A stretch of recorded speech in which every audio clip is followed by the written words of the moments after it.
Uğur neçə samit səsimiz var? 23. 23 samit səsimiz var. Samitləri sayaq.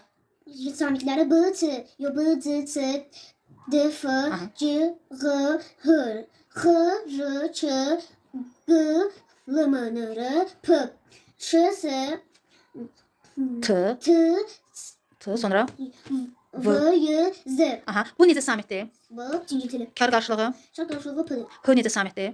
H, kar, Kar. Cingiltili qarşılığı. Cingiltili H.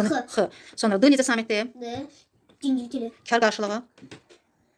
D-nin kar qarşılığı. Kar qarşılığı Aha, D-nin kar qarşılığı nədir? Hansı hərfdir? T. T-dir. V necə samitdir? V, Cingiltili. Kar qarşılığı. kar qarşılığı V-nin kar qarşılığı hansıdır? F. F-dir.